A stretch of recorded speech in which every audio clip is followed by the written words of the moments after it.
Hanson, where's my snare?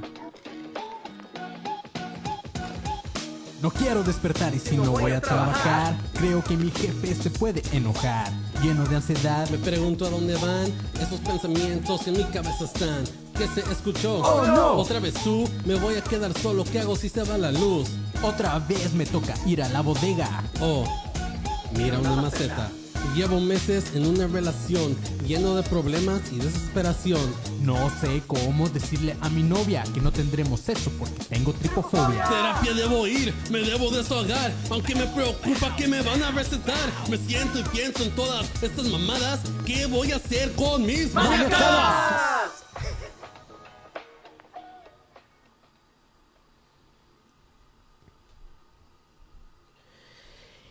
Bienvenidos mis maníacos a su podcast sobre trastornos mentales y comportamientos piratones de las personas. Porque todos aquí presentes tenemos una o más maniacadas, como siempre se los digo, ¿va? Yo soy Manny León, para los que no me conocen, y recuerda tú que estás escuchando esto en alguna plataforma de podcast, que puedes seguirme en Instagram como @soycomoleón para ver las transmisiones en vivo de estos episodios. Y si estás escuchando también esto, no te hagas el que la Virgen te habla, que nunca he entendido ese término, esa frase, pero no te hagas güey y dale follow, suscríbete o lo que sea que puedas hacer en esa plataforma, dale las 5 estrellitas, ponle ahí. Y comenta así como que, hey, eso está bien perrón, güey. La neta, deberían de darle dinero al Manny por esto. Deberían de hacerlo rico. Y comentarios de ese tipo, ¿va? Que me ayuden. De antemano, perdón para los que están escuchando esto por primera vez. Si escuchan así como medio gangoso, no es mi voz verdadera. Pues nada, tengo COVID y no es mame, sí lo tengo. Pero eso está haciendo que mi voz salga un poco raro. Aparte, como en este podcast hablo mucho y hablo muy rápido y hablo como yo solo todo el tiempo, me estoy cansando mucho ahorita, chavos. Entonces, ténganme paciencia. Espero que en la edición Tebo haga magia para que no se escuche tan así. Pero si me escuchan agitado y eso, la neta es parte de... Me estoy recuperando, pero ya. No venimos a hablar de cosas tristes. Bueno, no tristes, pero sí maníacas, ¿va? Tebo, por cierto, un saludo. Un saludo al buen Tebo. En este episodio vamos a hablar de un síndrome, chavos, que me llama mucho la atención desde la rola del disco de Blink-182. Si ya viste el título de este episodio, pues obviamente ya sabes de lo que vamos a hablar. Pero si no, si te gusta Blink-182, alguna vez habrás escuchado la rola de este disco que se llama tal cual como la banda, que se llama Stockholm Syndrome. Primero, antes de empezar como en el episodio como tal, como en los episodios previos, al tratarse del primer síndrome que vamos a tocar, hay que definir primero lo que es un síndrome psicológico, ¿va? Al chile, cada que hago esto me meto en un pedo porque siempre como que busco una definición y me termino confundiendo más yo, güey. La psicología es rara, amigos. La psicología es extraña. Entonces, pues nada, y mi esposa siempre me regaña cuando escribo una definición porque me dice, es que eso no es así, la chingada. Y luego es como, no, sí, así es. Pero no, es que te tienes que decir esto. Y es como que no, es que me hago más bolas. Y así. Entonces vamos a tratar de explicar, ¿ok? Un síndrome, amigos, es un conjunto de síntomas que cuentan con estudios previos y que se dan de manera simultánea, o sea, al mismo tiempo. Una característica que es importante mencionar es que los síndromes no siempre se presentan de forma física. Aparte, pueden ir presentando variaciones con el tiempo y pueden llegar al punto en el que simplemente desaparezcan esos síndromes, ¿va? Dicho esto, un síndrome nos puede acercar a un trastorno, pero no necesariamente es un trastorno como tal. Si me entendieron, chido. Si no me entendieron, no se preocupen. Yo todavía sigo sin entenderme, pero ya estoy acostumbrado a ser un incomprendido. Era emo, chavos. Entonces de ahí que me interesé por el tema, por la rola de Blink. Pero ahora sí, mis amigos maníacos, el tema de hoy es el síndrome de Estocolmo. La neta, no sé si han escuchado de esto. No sé si han... supongo que ya. No es como un término raro o algo que no se haya escuchado. Creo que ya se ha hablado mucho en series, en muchas cosas, de películas y bla, bla, del síndrome de Estocolmo. Pero si no, pues escucha bien porque está muy chido, güey. Me gusta mucho este tema porque está bien perro desde su historia, güey. Me maman todas las cosas que tienen como una historia como tal. Ya sabrán por mi otro podcast de Academia de Conspiraciones, pero siempre me gusta como que narrar las historias. Entonces, aquí este síndrome de Estocolmo está muy interesante ya que recibe el nombre a raíz de que una morra se encariñó con sus raptores. O sea, no con dinosaurios, sino como de los güeyes que la raptaron. De hecho, ni siquiera sé si se diga raptores o no. Según yo estoy bien, no sé, corríjanme si me equivoco. Pero, ajá, de sus raptores. Pero sí suena como los dinosaurios, güey. Me mama. Todo comenzaba en el verano de 1973, específicamente un 23 de agosto, cuando un güey de 32 años llamado Jan Erik Olsson, que era experto en abrir cajas de seguridad y en explosivos, asaltó un banco en la plaza Norrmalmstorg de Estocolmo. Una morra llamada Kristin Enmark era una empleada estenógrafa que trabajaba en este banco. Las estenógrafas, para los que no lo saben, son los que escriben así como que en chinga mientras la otra persona está hablando. Y están así, y están al mismo tiempo mientras yo estoy hablando, por ejemplo, ahorita. Por más que yo hable así como rapero y que hable como súper rápido y así, la morra va a escribir todo lo que estoy escribiendo. Esas son las estenógrafas, ¿va? No sé si siguen existiendo ahorita o no. Si alguien se dedica a la estenografía o tiene alguna tía o algo que se dedique a la estenografía, díganme, pero según yo ya no existe. Pero bueno, Christine era una estenógrafa. Entonces la morra estaba tratando de escribir una carta cuando escuchó disparos y la morra se tiró al piso, güey. Ahora, la neta, hubiera estado bien cagado que en su cartita hubiera escribido así como pum, pum. Escrito, güey. Así como los balazos. En eso vio que se trataba de un asalto. Entonces el asaltante se metió atrás del escritorio donde estaba Christine y tomó como rehenes tanto a Christine, a otras dos compañeras y a un compañero de trabajo llamado Sven Safström. Sven Safström. Para los que no saben, Sven en Suecia es como José, así como un nombre muy común. No mencioné el nombre de las otras dos morras porque ni los investigué. Aparte, no son parte fundamental de la historia, ¿va? Dentro de las exigencias de este güey del asaltante, de Erik Olsson, hacia la policía estaba... les pidió dinero, un auto, que le trajeran a un amigo que estaba en la cárcel llamado Clark Olofsson y aparte que los dejaran salir con un par de rehenes. Cuando Christine escuchó el nombre del güey que estaba pidiendo que se lo trajeran a la cárcel, llamado Clark Olofsson, la morra literalmente se cagó. Bueno, no literalmente, o tal vez sí, no sé. No sabríamos qué le pasó a ella en sus pantalones, pero la morra reconoció el nombre de Clark Olofsson porque ya había sido noticia por ser un asaltante extremadamente peligroso en Suecia, ya que este vato había matado policías e incluso había escapado de la cárcel en un par de ocasiones. Algo muy raro para Suecia, que hasta donde yo sé es un país de hueva, donde toda la gente es así como que andan muy tranquilos y no pasa nada y toda la gente es bien aburrida y no hay nada de acción en Suecia. Solamente hay pasajes bien chingones, pero la gente se deprime y después se matan. Entonces, a lo mejor en algún episodio vamos a hablar de eso. Ese tal vez podría ser el síndrome de Suecia. No de Estocolmo, pero sí de Suecia. No sé. Pero, está muy raro que pasen ese tipo de cosas en Suecia, al menos a lo que escuchamos. Obviamente debe de haber crimen y todo eso, pero pues es muy poco, creo. Lo loco es que los negociadores accedieron a lo que pedía Erik Olsson y sacaron a Clark Olofsson de la cárcel para meterlo al banco con su compa Erik. Ahora resulta que este güey estaba pidiendo así como armando su equipo como cuando íbamos en la primaria que jugábamos fut y armábamos nuestro equipo, ¿no? De fut y así como que, yo quiero este cabrón y te lo traían. Entonces así este güey Erik Olsson dijo, pues yo si voy a saltar, si voy a hacer esto, lo voy a hacer junto a mi amigo que está en la cárcel, así que tráiganmelo. También la policía les dio el dinero, les estacionaron un Mustang azul afuera del banco para que se escaparan. Pero no les quisieron cumplir con su última petición, la cual era llevarse por lo menos a 2 de los rehenes que tenían con ellos.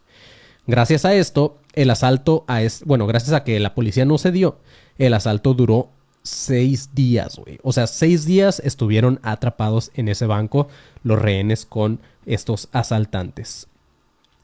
El vato, Erik Olsson, cada vez estaba más nervioso y decidió que las amenazas no iban a ser suficientes si este vato quería salir triunfante. Entonces tenía que demostrarle a la policía que el vato iba en serio. Entonces se le ocurrió que era buena idea dispararle a Sven en la pierna. Y mientras que las otras 2 rehenes le pidieron a Erik que no hiciera eso, que no tenía por qué dispararle a un cabrón en las piernas, Christine empezó a ponerse un poco rara y lo primero que dijo fue: tranquilo Sven, es solamente una pierna. Erik, el asaltante, le dice: así es, güey, no seas llorón. Te voy a disparar en la pierna, pero no te voy a dar en el huesito. No te preocupes, no te quiero hacer daño. Te voy a dar nada más así como para que la policía diga: este güey sí va en serio. En eso, Christine tuvo otra mejor idea. Llamó al primer ministro de Suecia, llamado Olof Palme, La morra se identificó como una de las rehenes, le dijo, hey, soy Christine, soy una de las rehenes que está ahorita en el banco, y le dijo que no hicieran nada a los asaltantes, que estaban siendo ellos muy buen pedo con ellos, con los rehenes, y que de hecho ella ya confiaba más en ellos que en la policía. Aparte a Christine, según le daba miedo que la policía, al tratar de entrar, terminaran disparando y terminaran matando también a los rehenes y todo esto, ¿no? También le dijo muy decepcionada al primer ministro que estaba muy decepcionada porque cómo estaba llevando a cabo la negociación. Le dijo así como que, güey, no la estás armando. O sea, dales lo que están pidiendo, déjalos libres y vámonos todos y seamos felices. Pero la policía dijo, Nel, ni pedo. Entonces, ella intentó negociar con el primer ministro de que dejaran que se llevaran a 2 de los rehenes como ellos querían. Y de hecho la morra se ofreció a ser una de ellos. Así como que yo me voy con ellos, güey, chido, va.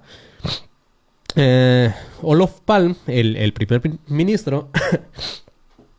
Perdón. Perdón, chavos. Aquí cortaste.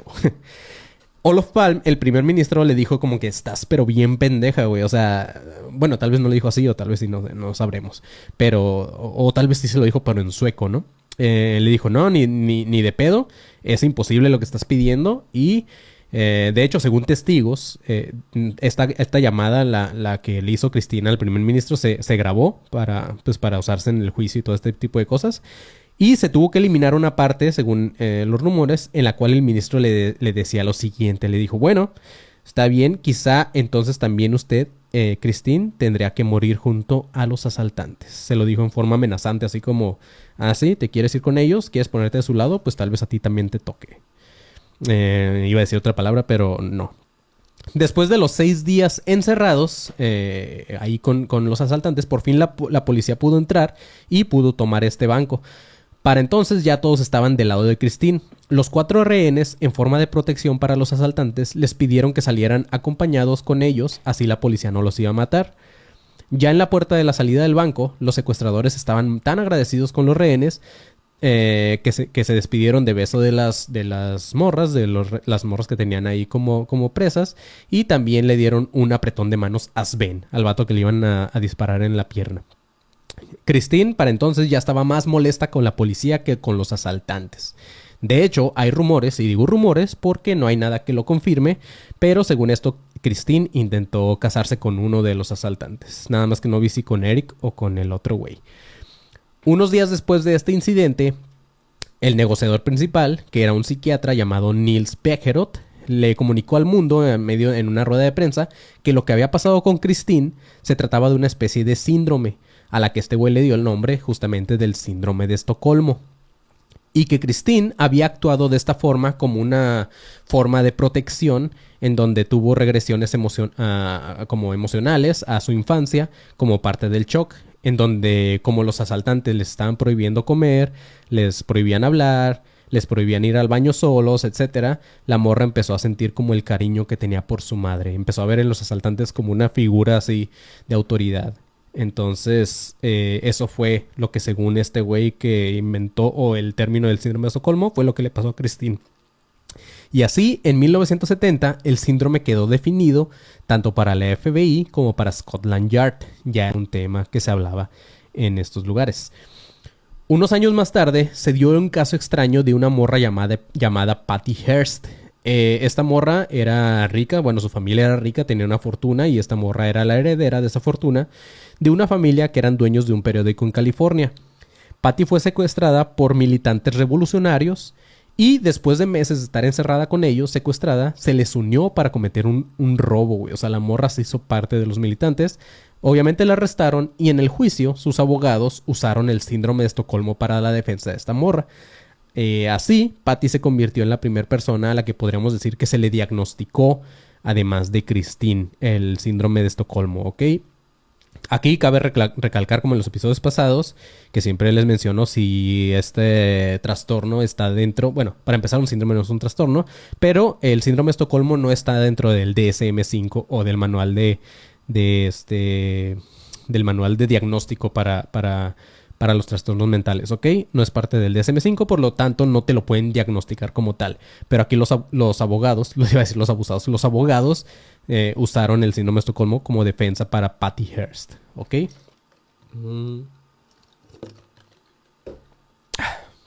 Sorry. Y así, mis maníacos, el síndrome de Estocolmo, entonces, es aquel que ocurre cuando los rehenes o víctimas de abuso crean un vínculo con los secuestradores o los abusadores. Esta conexión se desarrolla a lo largo de días, meses o hasta años.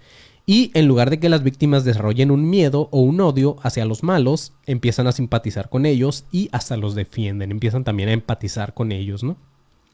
Esto no ocurre obviamente en todos los casos. Es un síndrome que solamente desarrollan algunas de las víctimas y hasta el momento ningún estudio ha logrado comprobar el por qué pasa esto, pero se cree que puede ser un mecanismo de supervivencia o una forma en que las víctimas superan el trauma de lo que está pasando.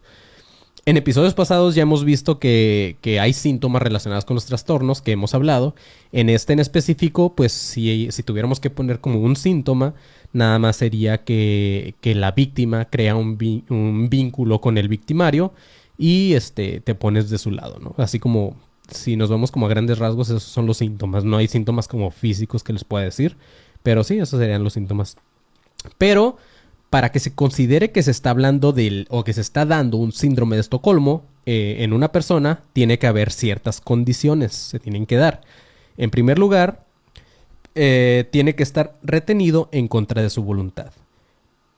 En segundo lugar, siempre tiene que ser una relación reducida de víctimas-victimario. ¿Se acuerdan que en el caso que se dio donde nació el síndrome de Estocolmo, pues solamente eran 4 los rehenes y 2 los secuestradores o los asaltantes?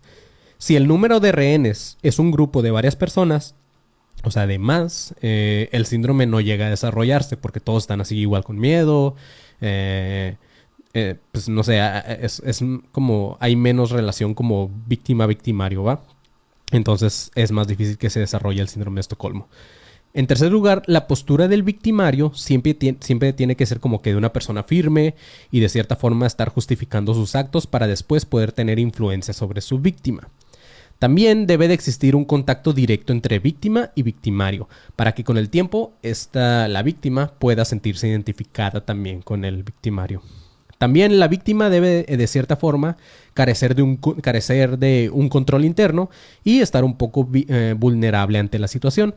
En otras palabras, si no te quisieron de chiquito o si cada rato te caes de la cama de tus papás, pues es muy probable que desarrolles un tipo de síndrome de Estocolmo cuando llegues a vivir una situación que espero, toquemos madera, aunque esto no es madera, pero espero que nunca les pase. La otra es que la forma de ser del secuestrador o del victimario no empiece siendo violenta y que no siempre lo sea, ya que de ser así va a haber menos posibilidades de que se desarrolle el síndrome. Entonces, si al momento de ser secuestrado, lo que sea, lo primero que hace este cabrón es hacerte algo, y si todo el tiempo está haciendo un mamón, pues obviamente no vas a desarrollar ese síndrome porque nada le vas a tener miedo o vas a estar así como que hijo de perra, güey. Entonces no se va a desarrollar, pero si en cambio el vato, aunque de repente sí es violento, pero también en ciertas formas es buen pedo y así como que es comprensivo y es como que vas a estar bien, cabrón, nada más necesito dinero y bla, bla, es más probable que desarrolles el síndrome.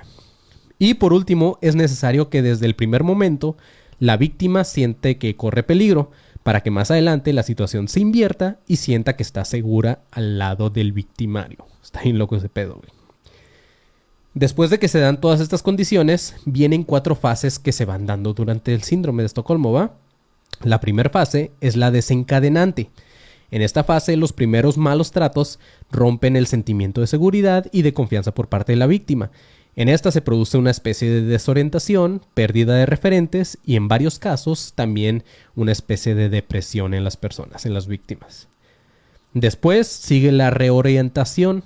Aquí la víctima empieza a buscar nuevos referentes y el aislamiento es cada vez mayor. Entonces, como están ya más tiempo encerrados con el victimario, así, pues ya no tienen como una, ¿cómo se dice? Pues sí, un referente o con quién comparar allá afuera, ¿no? Quédense con esto porque es muy importante en lo que les voy a decir después de estas fases, ¿ok? Quédense con esto. Después viene el afrontamiento. En esta fase, la víctima percibe la realidad de una forma falsa y entra en un estado indefenso y de resistencia pasiva. Aquí es muy común que el victimario haga sentir culpable a la víctima. Así como que por tu culpa está pasando esto y la víctima empieza así como que es que sí, güey, a lo mejor sí es cierto, a lo mejor es mi culpa. Y por último, viene la adaptación. En esta última fase, Aquí la víctima ya proyecta la culpa hacia otros o hacia el exterior y se empieza a identificar cada vez más con el victimario. Y ahora sí, tanto en las condiciones como en las fases, si se fijan, siempre hablé de un victimario y de una víctima, no de un secuestrador y de un rehén, ¿ok?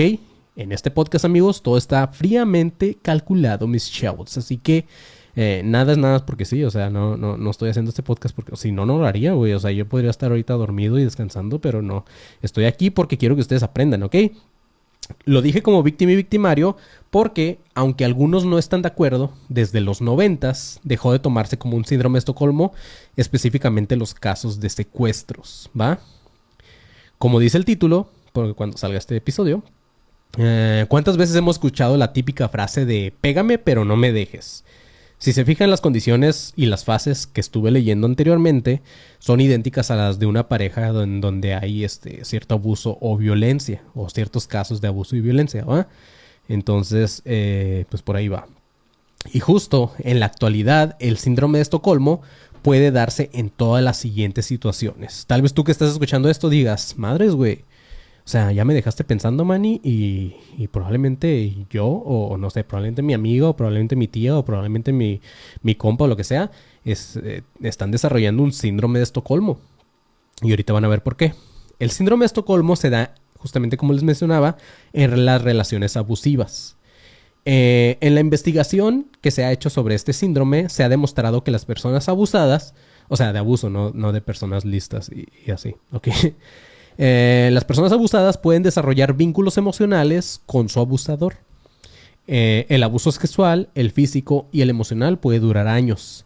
Que es justamente lo que les decía. Es muy común que en los casos donde el güey le pega a la morra, que también se puede dar al contrario, pero es menos común, aceptémoslo. En estos casos, muchas veces la misma gente, güey, o la sociedad tacha de culpable más a la mujer que al hombre. O sea, no sé si se han fijado, pero es como... Es que, ¿cómo puede seguir allí después de que le está pegando, güey?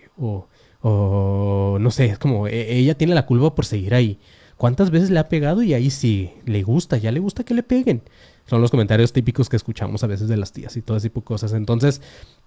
Lo que no sabe la gente que no está viviendo eso es que psicológicamente esta mujer está siendo una víctima y tal vez por las situaciones que ha ido pasando durante años, desde la primera vez que conoció a este güey, cuando fueron novios, o antes de casarse, antes de que le empezara a pegar y todo este pedo, el vato la fue preparando psicológicamente, mentalmente, y la morra fue desarrollando un síndrome de Estocolmo. Entonces no es tan fácil como decir, es que la morra sigue ahí, y es que y ya le dije y ya le platiqué a su mamá y no, ay, nadie la entiende.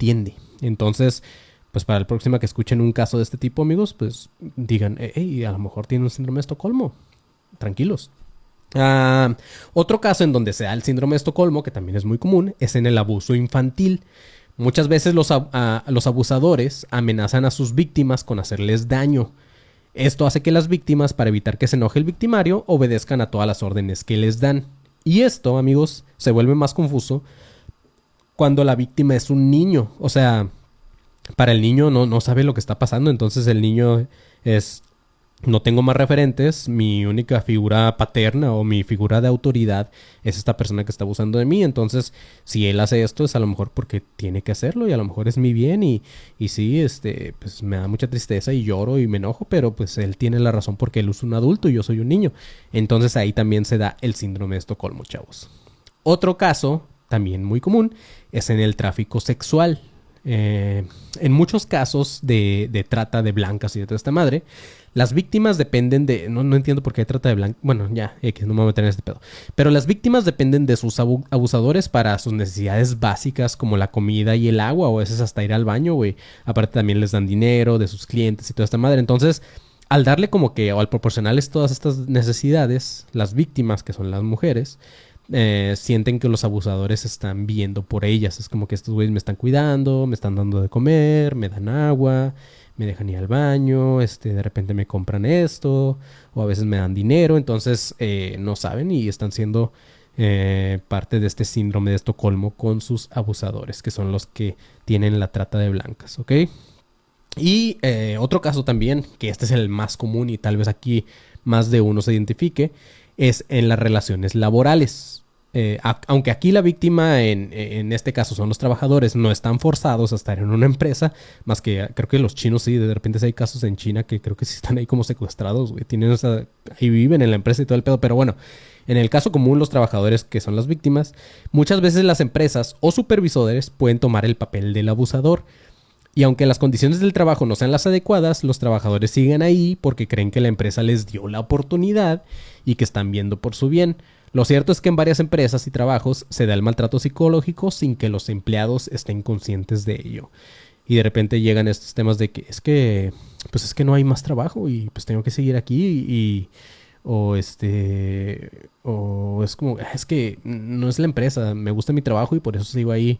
O no, es que pues ya conozco al jefe y ya sé cómo reacciona y bla, bla. Entonces, siguen ahí, aunque no se estén dando las condiciones necesarias para que esta persona esté a gusto en el trabajo y está teniendo un síndrome de Estocolmo. Tal vez aquí conocen a más de uno, creo que yo sí, conozco a personas que están así. Y pues nada, mira, yo no sabía de esto hasta que investigué este tema, chavos. Por eso está cool este podcast porque estamos aprendiendo juntos, ¿ok? Como en los episodios también pasados, o como siempre va a estar aquí en este podcast, siempre hay como un tratamiento para los trastornos mentales. En este caso, para este síndrome, no hay de otra más que la terapia y la ayuda psicológica. Y más aún cuando existe un estrés postraumático. En algunos casos es necesario la medicación psiquiátrica y no para el síndrome como tal. O sea, ya les comentaba que no se considera una enfermedad. O sea, no es como que hay pastillas anti-síndrome estocolmiano, una madre así, ¿no? No existen, güey. Pero en ciertos casos, como les comentaba, las personas pueden desarrollar depresión, ansiedad y otros síntomas donde ahí sí, a lo mejor el especialista de la salud, el psiquiatra, diga, pues sí, esta persona necesita tomar sus chochos. Entonces, ahí tal vez sí sea necesario la intervención o la medicación para sus síntomas, ¿no? Pero por lo general basta con la ayuda psicológica y ahí es pues el psicólogo te va a hacer ver que pues no fue tu culpa y te trata de como que de que te des cuenta de ciertas cosas y pues nada, al final tratar de superar esos traumas que tienes de tu abuso o de tu secuestro, lo que hayas vivido. Y por último, mis chavos, vamos a revisar algunos otros 2 casos famosos de este síndrome, pero primero vamos a leer algunos comentarios. Recuerden los que están escuchando esto en alguna plataforma que hago los en vivos en Instagram en @soycomoleon, donde puedo leerlos por si tienen comentarios sobre el tema o recomendaciones de otros temas o si simplemente quieren cotorrear. Entonces vamos a leer como que algunos. Mira, por ejemplo, aquí Ania Dutobluka dice ponerte la camiseta, exacto. La gente que se pone la camiseta de la empresa muchas veces no lo sabe y están teniendo este síndrome de Estocolmo. Dice, Manny, ¿crees que hay algo así como del síndrome de Estocolmo con las chavas que graban con Alex Marín? Justamente, güey, de hecho, cuando estaba viendo esto de la trata de blancas y toda esa madre, me estaba acordando de este caso, güey. Y creo que sí. Digo, ahí a lo mejor se da un poco diferente porque no están, creo, al menos hasta donde yo sé, puede que sea lo contrario, pero según yo están ahí porque ellas quieren. De hecho, pues les gusta esa vida y no tienen otra forma de vivir y así. Pero Simón, entonces puede que las morras de Alex Marín también estén pasando por el síndrome de Estocolmo. Shows Maslow dice, no manches, si te escuchas bien enfermo. Sorry, dice Rubén, el Panzón dice, síndrome de Estocolmo es mi canción favorita, Blink-182. Justamente lo que dije, Panzón, es pinche copión. Saludos, dice, soy Eric. El pedo, Pues así es, güey. Bueno, estos son algunos de los comentarios de la gente que está ahí en vivo. Entonces, dice, yo también pensé en Alex Marín. Dice, soy Salvador del 89, Salvador. Yo también pensé en Alex Marín. Y si las chicas no han sufrido abuso psicológico, tal vez, pues no sabemos, güey. La neta, una cosa vemos y otra, así no va la frase, ¿verdad? Pero Simón.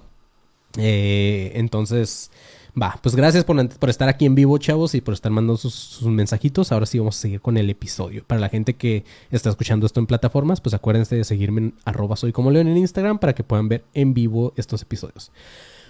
Otro caso famoso, que de hecho hay un documental en Netflix llamado The Whole Story, es el caso de Natasha Kampusch. Es uno de los más famosos, de hecho, justamente. Esta morra, en 1998, Natasha, que para entonces tenía 10 años nada más, fue secuestrada y la mantuvieron en una habitación oscura, aislada completamente en un sótano.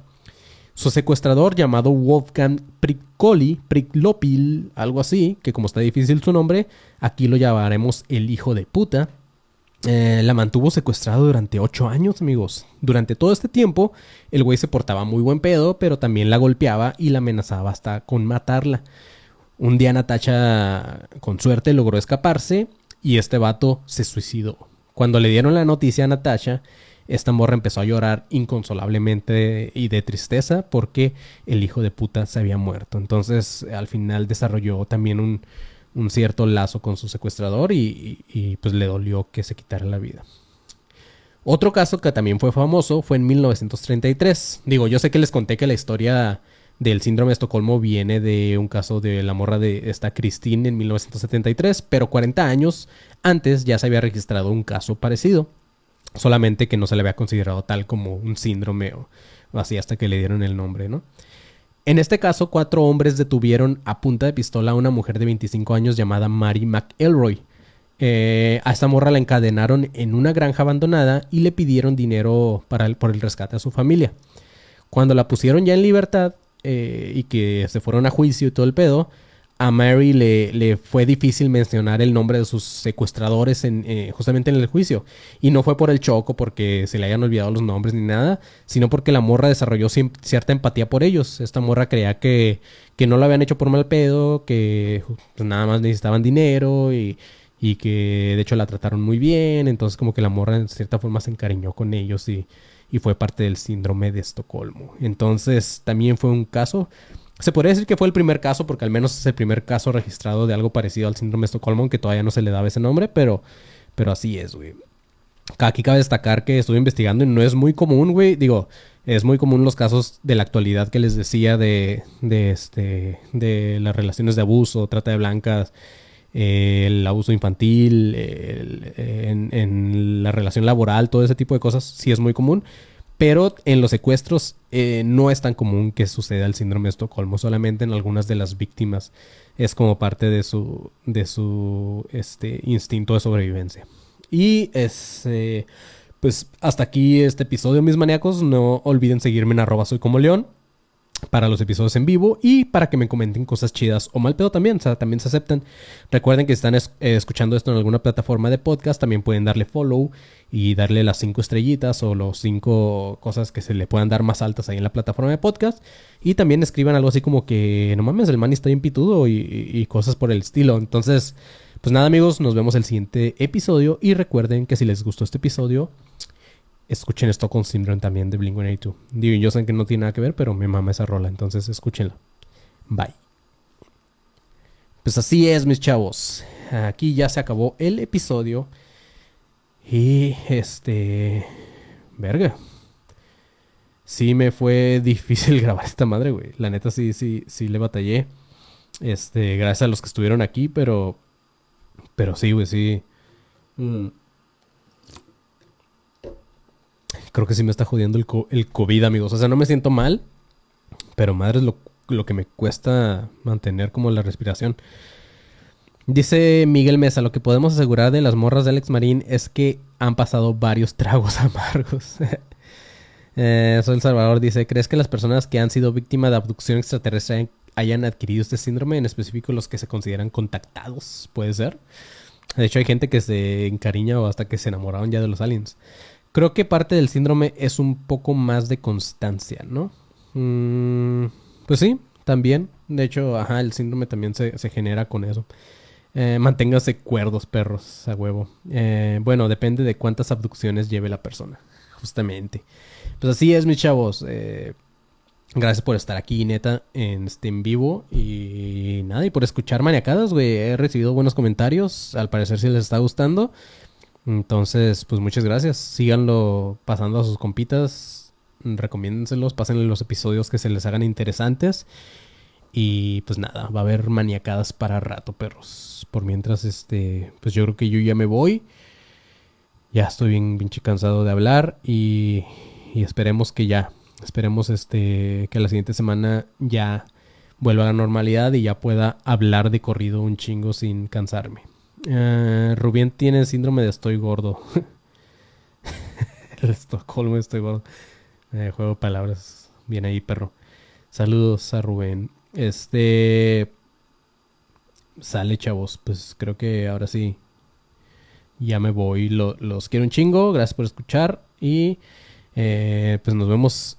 Pues nada, en el siguiente episodio también de Academia de Conspiraciones, ¿va? Un abrazo para todos. Un beso. Y peace. Bye, bye. Bye.